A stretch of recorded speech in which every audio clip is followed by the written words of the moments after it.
صلی اللہ رسول الکریم بسم اللہ الرحمن الرحیم۔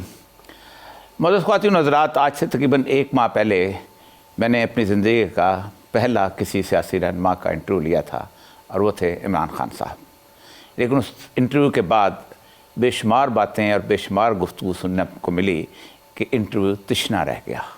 بے شمار ایسے سوالات تھے جو مجھے پوچھنے چاہیے تھے، بہت ساری ایسی چیزیں ہیں جو اس کے بعد 1 مہینے میں گزری ہیں، اور یہ ملک بڑا عجیب ہے، اس میں ہر دن نیا طوفان برپا ہوتا ہے اور نئی گفتگو کرنا پڑتی ہے۔ لیکن عمران خان صاحب کی مہربانی ہے کہ آج وہ پھر ہمارے ساتھ موجود ہیں۔ السلام علیکم ورحمۃ اللہ۔ السلام۔ خان صاحب، 10 مہینے پہلے یا 8 مہینے پہلے ایک تبدیلی آئی تھی، اور ایک صاحب نے اس کے اگلے دن انٹرویو دیتے ہوئے کہا تھا دیکھو ڈالر کا ریٹ جو ہے وہ کتنا اچھا ہو گیا، اور اسٹاک مارکیٹ بھی بہت اچھی ہو گئی۔ لیکن میں اس وقت جو صاحب نظر لوگ تھے، جو جانتے تھے، وہ سمجھتے تھے کہ یہاں یہ تبدیلی صرف اس لیے لے آئی گئی ہے کہ یہ کنٹینٹ آف چائنا کا ایک پروگرام ہے کہ پاکستان ڈسٹرب رہے اور پاکستان جو ہے وہ ڈیفالٹ کی طرف جائے۔ اب تو حالات بہت خراب ہیں۔ میں اور یہ جی میں نے اس کے اوپر بڑا، کیونکہ میرے تو سامنے سب کچھ یہ سازش کھلی ہے نا، میں نے تو اس کو سلو موشن میں دیکھا سازش کو، اور میں نے پھر بعد میں بھی اسیس کیا کہ اس کے پیچھے کیا مقاصد ہو سکتے تھے۔ پہلی چیز تو یہ کلیئر ہو جائیں کہ یہ صرف جو ہم سمجھتے تھے کہ صرف یہ امریکہ سے آئی ہے سازش، اس میں کوئی شک نہیں کہ وہاں ان کی وائس ورثہ بھی ہو سکتی، ان کی خواہش تھی کہ عمران خان کو ہٹایا جائے، کیونکہ وہ ان کو عادت پڑی ہوئی ہے ایسے یہاں حکمران جو کہ یعنی ان کی جو وہ حکم کرتے ہیں یا سلوٹ مار کے اس کو ایکسیپٹ کیا جاتا ہے، تو ان کو عادت پڑی ہوئی تھی وار آن ٹیرر کی۔ پھر اس کے بیچ میں ریمنڈ ڈیوس کو پکڑا دیا جو دن دہاڑے لوگوں کو گولی مار کے وہ اس کو دے دیا واپس، یعنی ڈرتے تھے کوئی بھی سٹینڈ لیتے ہوئے کہ ایمل کانسی ہو گیا، وہ رمزی یوسف ہو گیا، ان کو غیر قانونی طور پہ ان کو خوش کرنے کے لیے اپنے قانون توڑ کے پکڑا دیا۔ پھر ساری وار آن ٹیرر کے اندر پاکستان کے سارے قوانین کی وائلیشنز ہوئی، آپ نے گوانٹانامو میں پہنچا دیا، جو بھی کیا۔ ان کو عادت پڑی ہوئی تھی کہ پاکستان میں کوئی ان کے جو بھی ان کے حکم کے خلاف یا ان کے انٹرسٹ کے خلاف اپنے ملک کے انٹرسٹ کے لیے بات کرتا تھا، تو اس کو ان کے لیے پہلے یہ ایسی ٹائم تھا اور ان کو یہ پسند نہیں تھا۔ لیکن ادھر سے یہ نہیں بات شروع ادھر سے ہوئی ہے، اور اب ہمیں پتہ چل گیا کہ حسین حقانی کو ہائر کیا گیا۔ جی جی، سپٹمبر کے اندر 2021 میں اس کو ہائر کیا گیا، اور میں پرائم منسٹر ہوں، ہمارے گورنمنٹ کے ہوتے ہوئے ہائر کیا، اور ہمیں نہیں پتا کہ ہائر ہوا ہے۔ اور وہ وہاں پروموٹ کس کو کر رہا تھا؟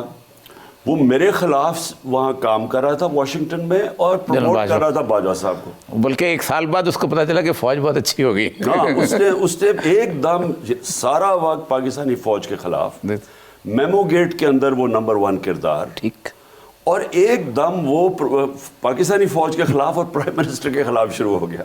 اور اس نے ٹویٹ بھی ایک کی ہوئی ہے کہ بڑی کہ جنرل باجوہ ٹھیک امریکن سٹینڈ کے ساتھ کھڑے ہیں، پرو امریکن ہے، اور عمران خان اینٹی امریکن ہے، اس کی ایک ٹویٹ بھی ہے۔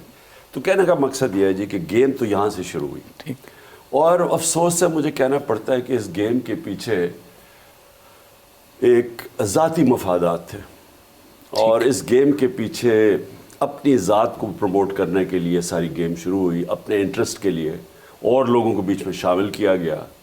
یہ تاثر دیا گیا کہ میں جنرل فیض کو بنانا چاہتا ہوں آرمی چیف، جبکہ میرے کوئی ذہن میں بھی نہیں تھا اس وقت۔ پچھلے جون میں کوئی بھی آ جائے فرق کو نہیں پڑتا، سب ایک جیسے ہو جاتے ہیں۔ اور جون کے اندر یعنی پچھلے جون میں، نومبر میں، اس نومبر میں ہونا تھا، تو میرے اکاؤنٹ سے اتنے زیادہ اور مسئلے مسائل تھے، تو میرے ذہن میں کیا تھا کہ کون آرمی چیف، اور پھر مجھے کیا فرق پڑتا ہے میرٹ کے اوپر جو آرمی چیف آئے، میں نے کون سے اپنی کوئی NRO 2 لینا ہے یا NRO 1 لینا ہے، مجھے کیا فرق پڑتا تھا۔ تو اس لیے وہ ادھر یہ بھی سازش یہیں سے ہوئی کہ جی عمران خان وہ جنرل فیض کو چاہتا ہے تاکہ باقی خلاف ہو جائے عمران خان کے، اور وہاں سے وہ سارا وہ مل کے تو پھر فیصلہ ہو گیا کہ جی یہ شہباز شریف کو لے کے آنا ہے۔ تو یہ پوری یہ سازش اب تو آہستہ آہستہ ساری انفولڈ ہو رہی ہے۔ سچ اللہ الحق ہے جی، سچ کا۔ لیکن اس 10 مہینے کے اندر جو نقصان ہوا ہے اور جو صورتحال ہوئی ہے، نہ صرف معاشی بلکہ ہماری پولیٹیکل ویلیوز کا بھی عجیب و غریب نقصان ہوا. مثلا میں بیوروکریٹ ہوں, مجھے پتہ ہے کہ گورنر کا حکم جو ہے نا وہ ایک ایس ایچ او بھی نہیں مانتا, پٹواری بھی اس کا فون نہیں سنتا. ایک چیف سیکرٹری نے کیسے اس کا حکم مان لیا, کہ صرف گورنر تھا اس کے پیچھے. دیکھیے جی, پہلے تو یہ دیکھ لیں کہ جو نقصان ہوا ہے پاکستان, ٹھیک, سب سے پہلے تو معیشت تباہ ہو گئی. اور یہ مجھے پھر افسوس سے کہنا پڑتا ہے کہ میں نے یہ جو ایک آدمی نے جس نے سارے فیصلے کیے ہیں, جو ذمہ دار ہے سب کا, میں نے اس کو کہا, میں نے کہا یہ اگر سازش ہو گئی کامیاب تو یہ معیشت کوئی نہیں سنبھال سکے گا. اور میں اگر آپ کو میری نہیں سمجھ آ رہی تو میں یہ جو معیشت کا ایکسپرٹ ہے شوکت ترین, اس سے تو کم از کم پوچھ لیں کہ کیا اثرات ہوں گے اگر اس سٹیج کے اوپر آپ نے رجیم چینج کیا. اور اس نے بھی سمجھایا, اور ہم دونوں سے دلاسا دیا کہ فکر ہی نہ کریں, ہم تو کنٹینیوٹی چاہتے ہیں. پیچھے سے وہ چوری چل رہی تھی. تو ان سے معیشت سنبھلنی نہیں, کیونکہ پہلے تو مجھے یہ کوئی سنہری دور بتا دیں نون لیگ کا جب انہوں نے کوئی بہت بڑے کام کیے ہوں. 99 میں گئے پاکستان بینکرپٹ, 2018 میں یہ گئے پاکستان بینکرپٹ. تو ان سے جو اسحاق ڈار 2 دفعہ بینکرپٹ کر کے ملک گیا ہے اس نے آگے سنبھالنا تھا. تو یہ جو ہوا ہے وہ ہونا تھا.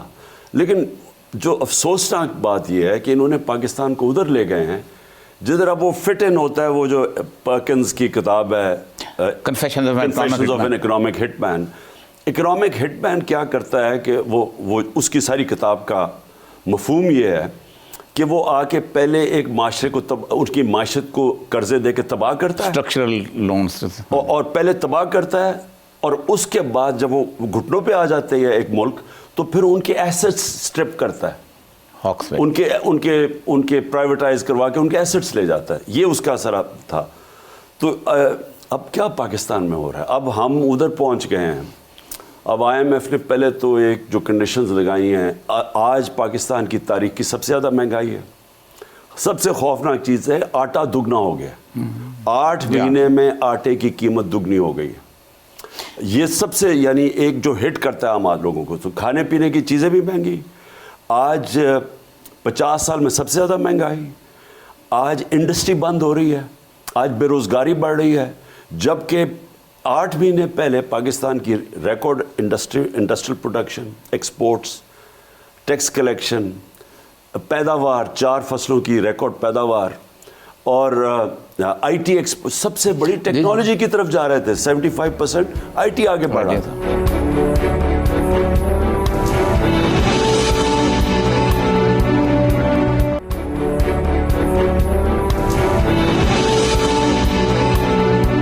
$24 بلین تھا 2019 میں آپ کا رزلٹ, جو کبھی بھی نہیں. خان صاحب, ایک بڑا اہم ترین بات ہے کہ کسی بھی دنیا میں معیشت کو اس کے معیشت دان ٹھیک نہیں کرتے, بلکہ 2 چیزیں کرتی ہیں, law and order and political stability. آپ ظاہر بات ہے فیوچر آپ کا ہے, نظر آ رہا ہے. اگر آپ کا فیوچر نہ ہوتا تو اب تک الیکشن کروا چکے ہوتے. سے بتائیے گا کہ پاکستان کی جو پوری کی پوری ہسٹری ہے وہ معیشت دانوں کی تباہی کی وجہ سے شعیب سے لے کے آخر تک انہی ورلڈ بینک کے ٹوڈیوں نے خراب کیا. آپ سمجھتے ہیں کہ آپ کے آنے سے پولیٹیکل اسٹیبلٹی آ جائے گی اس ملک میں؟ دیکھیں جی, پہلے تو یہ کہتے کہ ان کے رہتے ہوئے تو نہیں, وہ تو صحیح ہے, یہ تو کلیئر ہو جائے کہ انہوں نے 8 مہینے میں جدھر آ گئے ہیں, نہ انٹرنلی کوئی آج سرمایہ کار اس حکومت کے اوپر کوئی ٹرسٹ کرتا ہے, بلکہ 88% بزنس سمجھتے ہیں کہ حکومت فیل ہو گئی. بیرونی ملک ویسے ساری فائنینشیل مارکیٹ سب بند ہو گئی ہیں, کیونکہ جو ہمارا ایک رسک تھا ڈیفالٹ کا 100 پہ چلا گیا. 8 مہینے پہلے وہ تھا 5%, ہم جب تھے یہ 100 پہ چلا گیا. اب اس کا مطلب کسی نے پیسے باہر سے نہیں دینے, تو نہ سرمایہ کاری آنی ہے, نہ پیسے, نہ کمرشل لونز. اب کیا کریں گے, یہ بالکل اب بیرون محنت ہو گئے ہیں IMF کے اور وہ پاورز کے جن سے ان کو پیسہ مل سکتا ہے. اب وہ کیا پاکستان سے مانگی, میں وہی آ گیا اکنامک ہٹ مین, ایک ہی چیز رہ گئی ہے پاکستان کے پاس. اور خدا نہ خواستہ اگر آپ اس کے اوپر ڈیل کر لیتے ہیں, اور یہ کر سکتے ہیں کیونکہ ان کا سٹیک ہی پاکستان میں نہیں ہے, یہ تو باہر رہتے ہیں پاکستان, پیسہ ان کے باہر پڑا ہے, ڈالر اگر مضبوط ہوتا ہے روپیہ گرتا ہے. اب روپیہ گرتا گیا جب سے, سوچ لیں کہ اوپن مارکیٹ میں 260 روپے کا ڈالر ہے. ٹھیک. ہم جب انہوں نے نو کانفیڈنس کیا تو 178 روپے کا ڈالر تھا. ٹھیک. اب یہ جو ایک کتنا بڑا تیزی سے گرا ہے نیچے, کوئی اس کے ایکسپلین تو کریں کہ کیا ہوا ہے. میں پہلے تو میں یہ سمجھنا چاہتا ہوں وہ کون سی قیامت آ گئی تھی کہ ایک دم ملک ایسے گیا نیچے. تو میں اس لیے کہتا ہوں کہ یہ تو اکنامک ہٹ مین لگ رہا ہے. اصل وہی تھا نا, پولیٹیکل انسٹیبلٹی لے اور تباہ برباد. اور پھر یہی جو لوگ اب ڈیمانڈ کریں گے پاکستان سے, تو میں کہہ رہا ہوں کہ ان کو تو فرق نہیں پڑتا کیونکہ ان کی تو دولت باہر پڑی ہے. فرق پڑتا ہے پاکستانیوں کو کہ اگر خدا نہ خواستہ اس کے اوپر ہم کمپرومائز کر گئے تو مجھے تو خوف ہے پھر پاکستان کے فیوچر کے اوپر. صاحب ایک ڈیفنس ایمرجنسی کی اسٹریٹجی ہوتی ہے. آپ جن لوگوں کا جس انسٹیٹیوشن کی ذکر کر رہے ہیں, آج ہمارے پاس $5000 میرے اگر اکاؤنٹ میں ہے تو میں نکالنے جاؤں تو مجھے 3 ہفتے کی مہلت دیتے ہیں. آج خدا نہ خواستہ ہم کسی بھی بارڈر پہ ویسٹرن ایسٹرن پہ ہم جنگ پہ جائیں, آپ پاس تو 3 دن کا پیٹرول نہیں, اب کریں گے کیا؟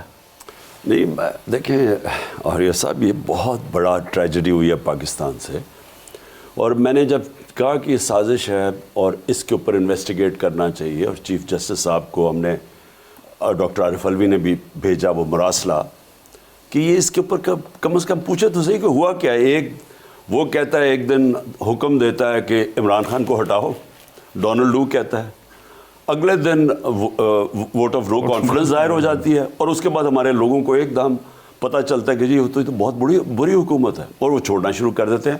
ان میں سے کئی جو امریکن ایمبیسی میں جاتے تھے, ہمارے پاس ریکارڈ ہے IB کا کہ جو سب سے پہلے گئے ہیں ہماری پارٹی چھوڑ کے, وہ امریکن ایمبیسی میں جا کے میٹنگز کرتے تھے. اب راجہ ریاض نے کون سی فورن پالیسی پہ بات کرنی امریکن ایمبیسی میں جا کے. تو یہ سب یہ اوپن میٹنگز ان کی اپوزیشن لیڈر سے ہوتی تھی, جیسے وہ باقی جگہ اپوزیشن لیڈر سے زیادہ میٹنگز, وہ اپوزیشن لیڈر جو کہ اپوزیشن لیڈر بھی نہیں تھے, ان سے زیادہ میٹنگز. اور ہمارے جو بیک بینچرز تھے, جو ان کا خیال تھا خوش نہیں ہے ہماری پارٹی سے, ان سے میٹنگز کر رہا ہے امریکن ایمبیسی. تو اگر وہ ہو جاتی جی اس کے اوپر, اگر آپ کرتے یہ کہ سازش کے اوپر کوئی پوچھے تو صحیح کہ ملک سے ہوا کیا ہے. کیونکہ آج مجھے بتائیں کہ یہ جو ادھر ہمارا مسئلہ کیا تھا, ہمارا مسئلہ تھا تیل کی قیمتیں اوپر چلی گئی. ٹھیک. تو تیل کی قیمت ہمارے دور میں تو $103 سے $115 پہ گئی ہے, آج $70 سے $80 پہ تیل ہے. تو آج کیوں تیل اتنا مہنگا ہے, ڈالر ختم ہو گئے ہیں, آج کیا ہوا ہے؟ تو یہ بڑا ہمارے لیے لمحہ فکر ہے کہ ان چوروں کو جنہوں نے اس ملک کو 2 خاندانوں نے لوٹا, ان کو صرف یہاں بٹھا دیا آ کے, وہ اپنی چوری ختم کرنی شروع ہو گئے. اتنی تیزی سے کبھی کسی ملک میں کرپشن کے کیسز ختم ہوئے ہیں؟ یعنی ایسے ہوا ہے کہ 1100 ارب روپے کے کرپشن کے کیسز ایک دم آپ ہضم کر جائیں. وہ قانون بدل دو, رول آف لا ہو جاتا ہے نا. میں یہی آپ کو کہہ رہا ہوں جی, یہ جو کیا ہے انہوں نے, اس سے بڑی غداری ملک سے کیا ہو سکتی ہے کہ آپ پہلے چوروں کو بٹھا دیں, وہ ملک کی اکانومی تباہ کر دیں, اور وہ صرف اپنے کرپشن کیسز ختم کر دیں. ایک کے بعد دوسرے کے کرپشن کیس ختم ہو رہے ہیں. مریم بھی پاک ہو گئی ہے, وہ شباز شریف بھی پاک, اس کے بیٹے بھی پاک ہو گئے, داماد بھی پاک ہو گیا.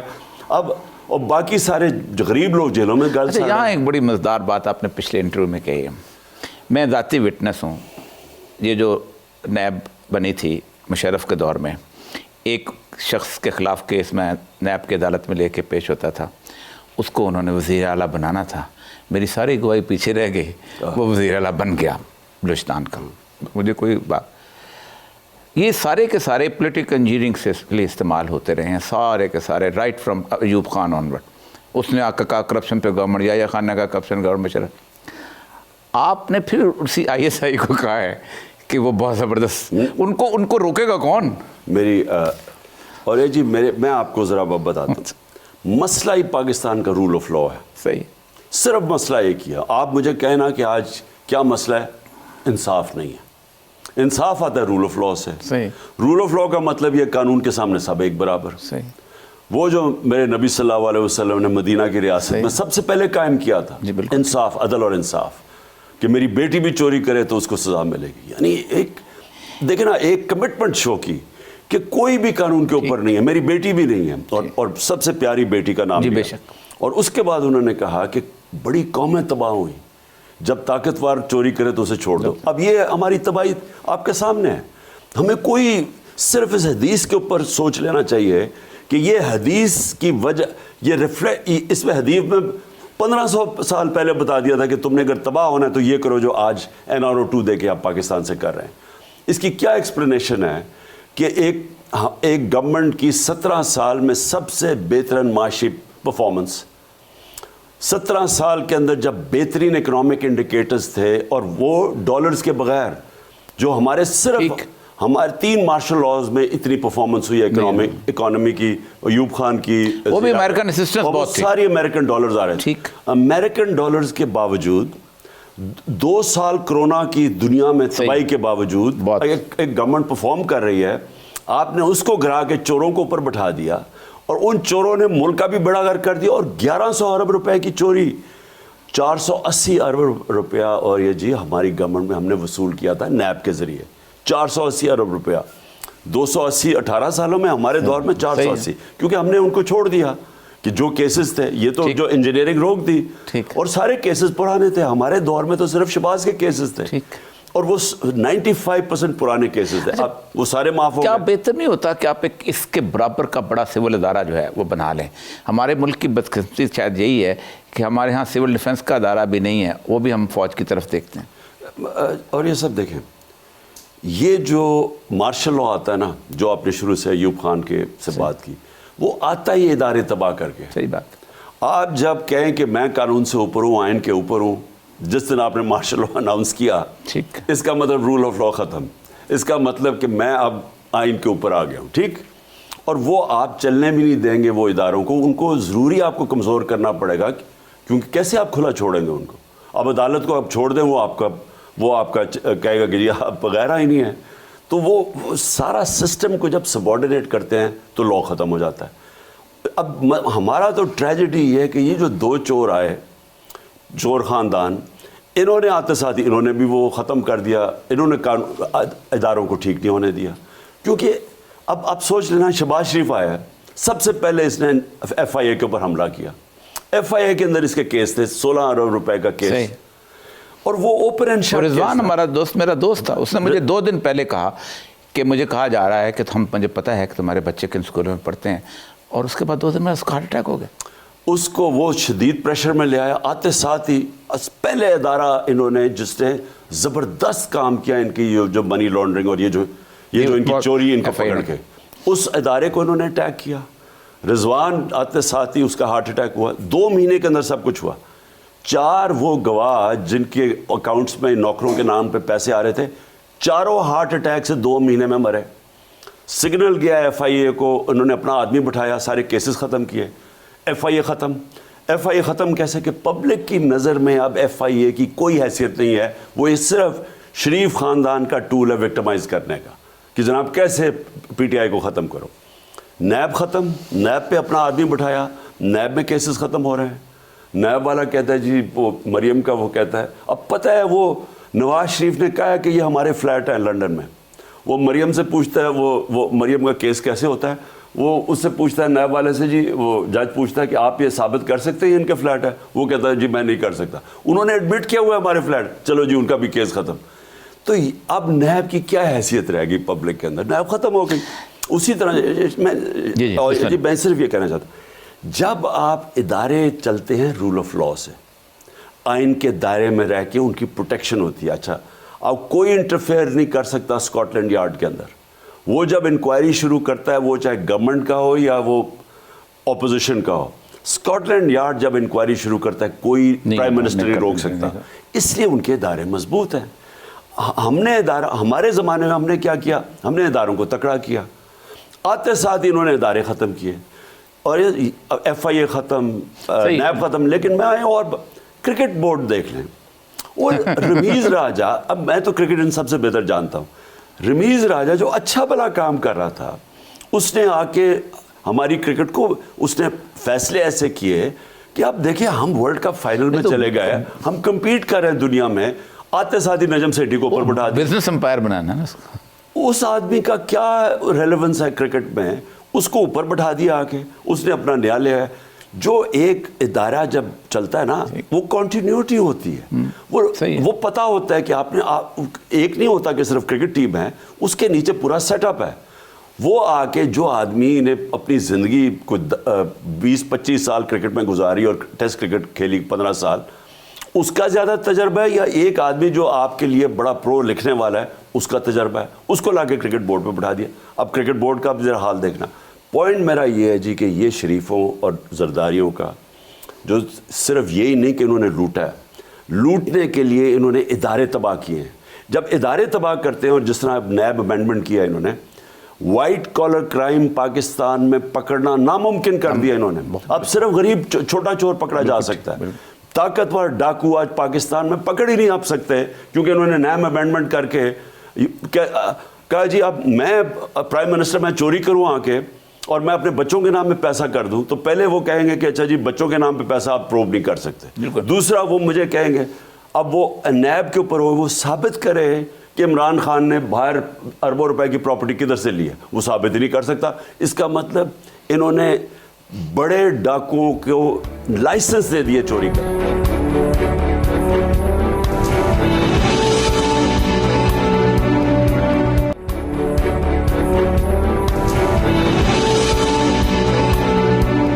انگریز نے جو ایس ایچ او کو اختیار دیا تھا نا، وہ تھا کہ اگر میں یہ پین ثابت نہیں کر سکتا ہوں کہ میں نے کہاں سے خریدا تو مجھے چوری میں پکڑ سکتا تھا، لیکن انہوں نے الٹ دیا. ایک بہت سینسٹیو سا ایشو جو پاکستان کی اخلاقیات کے ساتھ تعلق رکھتا ہے، میں خاص طور پہ جذباتی ہوں اس میں. رسول اکرم صلی اللہ علیہ وسلم کے بارے میں انس بن مالک نے کہا ہے کہ صرف ایک دفعہ آپ چھری لے کے ایک آدمی کے اوپر چڑھ دوڑے تھے جو آپ کے دروازے میں پیپ کر رہا تھا، اور ممکن تھا کہ آپ اس کی آنکھ نکال دیتے. انسانی زندگی کے اندر آپ نے فرمایا اس کعبے سے زیادہ ایک انسان کی ذاتی زندگی مقدس اور اہم ہے. یہ جو کلچر اس ملک کے اندر پیدا کیا جا رہا ہے، یعنی ایوین ایوارڈز پورنوگرافی کے ہوتے ہیں، اس میں بھی سپائی کیم اور ہڈن کیم موویز نہیں آتی، اور اس ملک کے اندر ہر اینکر پرسن اس کو ڈسکس کرتا ہے. ذاتی زندگی تو اللہ کہتا ہے کہ ہر بندے کی جس طرح کی بھی ہو، جیسی بھی ہو، اس کی اور اللہ کے ساتھ تعلق ہے، اس کو بھی چھوڑ دے. لیکن اس کمپنی کا مینیجر کون ہے جو لے کے آ رہا ہے؟ دیکھیے اور یہ جی میں اس کے اوپر میں نے تو برطانیہ میں ایک آرٹیکل لکھا تھا. میں جب برطانیہ گیا نا شروع میں 1971 کی بات ہے، تو ایک وہاں بہت بڑی ایک چینج آیا، ایک انقلاب آیا. اس کو کہتے تھے sex, drugs and rock and roll culture. وہ ہوا کیا کہ اس سے پہلے وہاں بھی بڑے نارمز تھے. آپ حیران ہوں گے جو چیزیں یہاں آج ٹی وی میں دکھائی جا رہی ہیں برطانیہ میں نہیں دکھا سکتے تھے.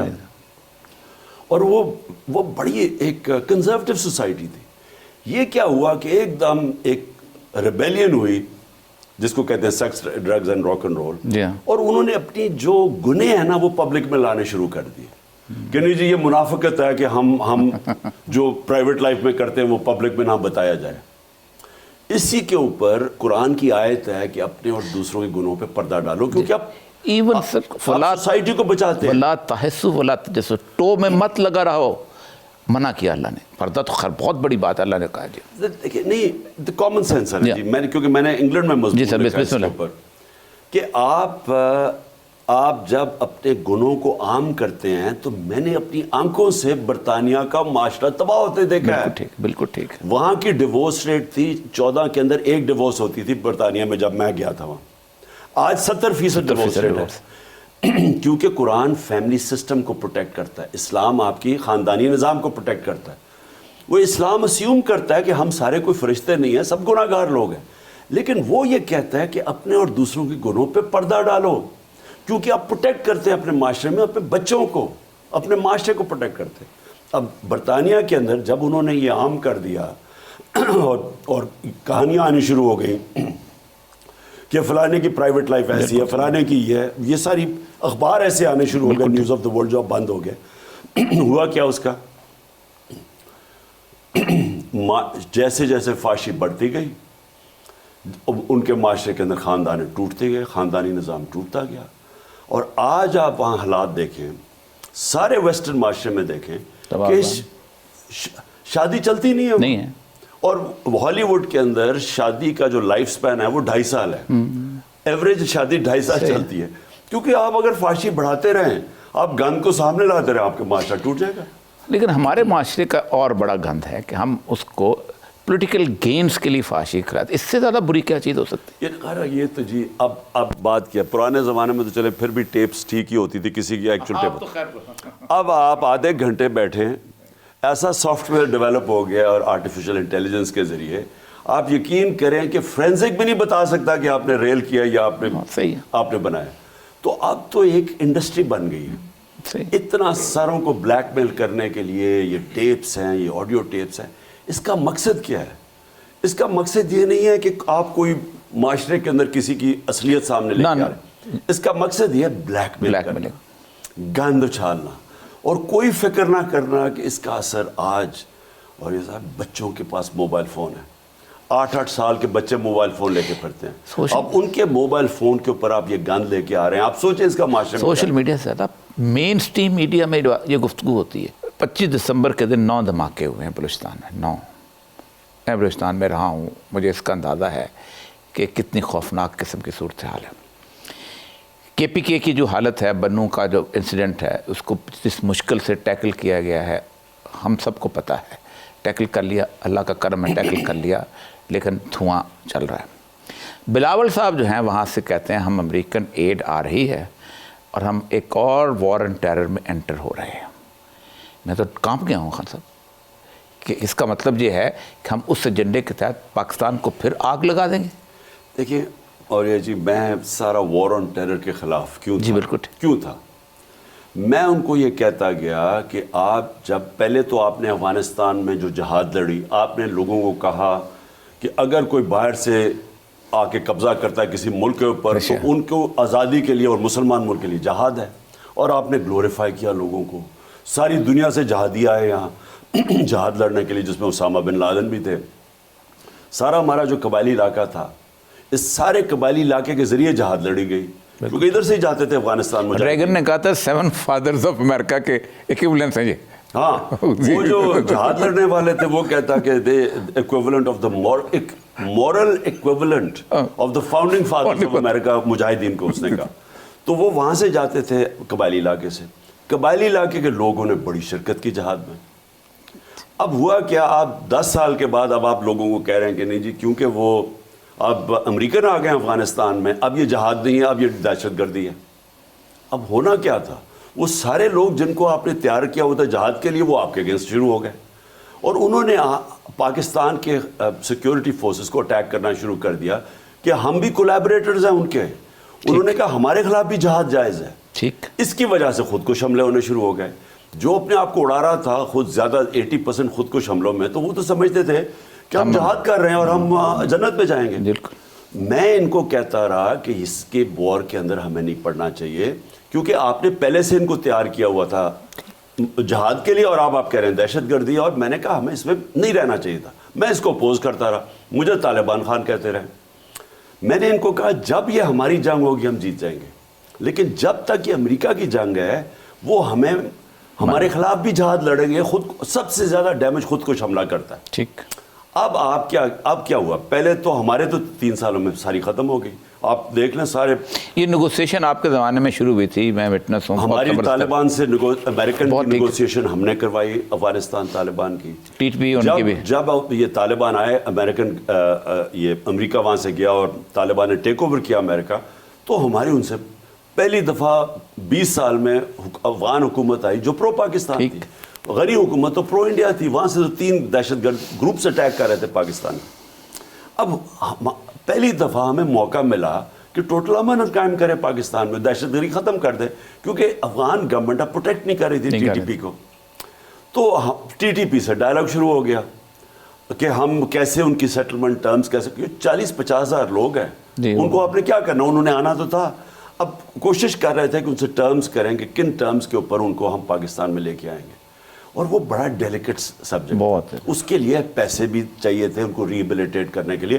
وہ بھی ہم نے فیصلہ کیا. نیشنل سیکورٹی کاؤنسل کمیٹی کی ہماری میٹنگ ہوئی، اس میں یہ سب کچھ طے ہوا کہ ہم کیا کیا کریں گے. اور ہمیں پتہ تھا کہ یہ آسان نہیں ہے.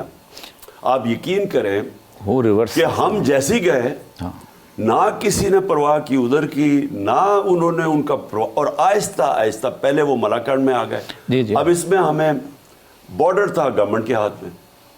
اب سوال یہ ہے کہ یہ فیڈرل گورنمنٹ جی بالکل ہے ان کے ہاتھ میں. کس طرح لوگ مالاکنڈ آ گئے, وہاں لوگ کھڑے ہو گئے اور سارے لوگوں نے کہا کہ یہ ایک ملی بھگت ہے, فکس میچ ہے, یہ پی ٹی آئی کی گورنمنٹ کو ڈیسٹیبلائز کرنے کے لیے ہوا.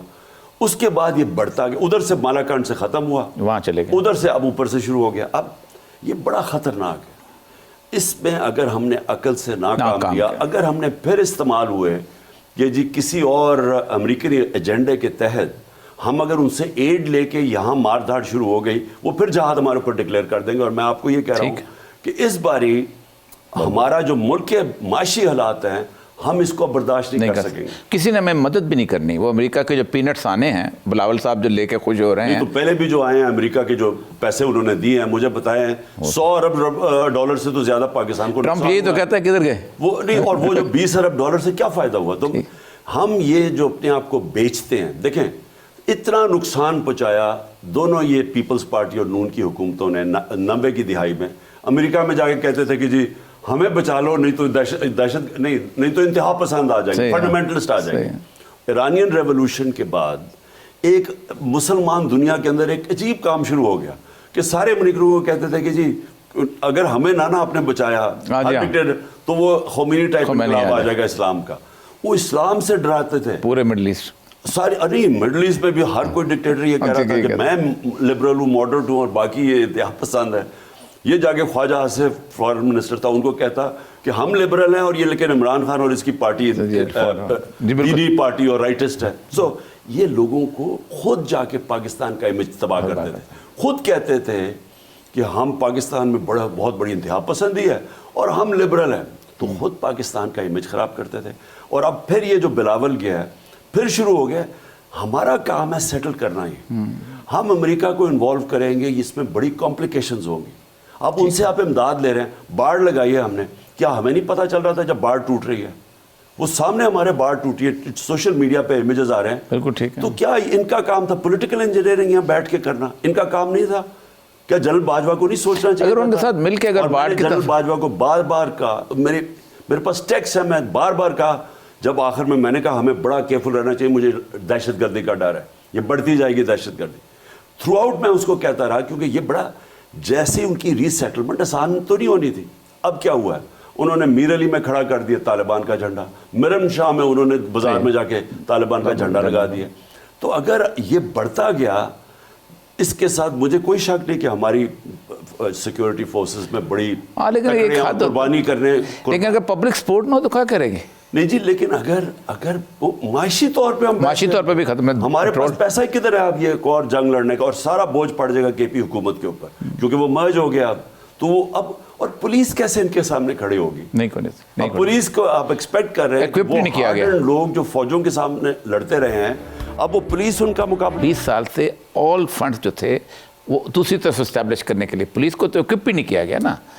ہم نے کیا تھا, ہم نے 2013 میں شروع کیا پولیس کو کے پی میں اکوپ کرنا, لیکن وہ سیکیورٹی فورسز کے ساتھ کرتے تھے. لیکن اگر یہ سارا بوجھ پڑ گیا کے پی پولیس کے اوپر, اور پھر جو فنڈز دینے تھے انہوں نے فاٹا کے لیے, اور وہ بڑا امپورٹنٹ ہے, یہ فیڈرل گورنمنٹ نے جو ہم نے ایلوکیٹ کیے ہوئے تھے, انہوں نے فنڈز ہی روک دیے. وہ خیر انہوں نے جا کے اب کے پی کے وہ چیف منسٹر وہ آ کے انہوں نے بلکہ پریس کانفرنسز کر رہے ہیں کہ فنڈز روک دیا آپ نے فاٹا کے. اب فاٹا کے فنڈز روکنے کا مطلب یہ کہ وہ جو لوگ ہیں مرج جو مرجر کے خلاف ہیں وہ, اور طالبان بھی ٹی ٹی پی بھی ان کے خلاف ہے, تو یہ تو ایک پورا وہاں کیوس آنے والا ہے. اچھا, سیاست تھوڑی سی ہلکی سی, میں زیادہ اس لیے نہیں پڑھتا ہوں کہ وہ اور بہت سارے اینکرز موجود ہیں, لیکن آپ نے کہا ہے کہ اپریل میں یہ جو ہے الیکشن ہو جائیں گے, تو یہ کوئی روحانی طور پہ ہے یا آپ کی پولیٹیکل اسیسمنٹ؟ نہیں, میری اسیسمنٹ ہے یہ. میں یہ سمجھتا ہوں کہ جتنا مرضی اس گھوڑے کے اندر ہوا بھرتے جاؤ آپ, وہ کوئی فرق نہیں پڑنے لگا. یہ ابھی نہیں بیٹھے گا تو آگے جا کے بیٹھ جائے, اس نے گرنا ہے. اب دیکھیں نا معاشی طور پہ ہوا کیا, ہمارا اب آئی ایم ایف ہمیں کہہ رہا ہے کہ آپ ڈالر کو کھلا چھوڑ دیں, تو ڈالر کھلا چھوڑے گا تو مارکیٹ ریٹ تو 330 تک کہتے ہیں جائیں گے, 260 پہ پہنچ گیا ابھی مارکیٹ جو ریٹ ہے, تو وہ, اور ویسے بھی ڈالر نہیں مل رہا ہے تو وہ کدھر پہنچتا ہے. انہوں نے کہا بجلی کی قیمت اور بڑھاؤ, اور 40 روپے یونٹ تک بڑھاؤ.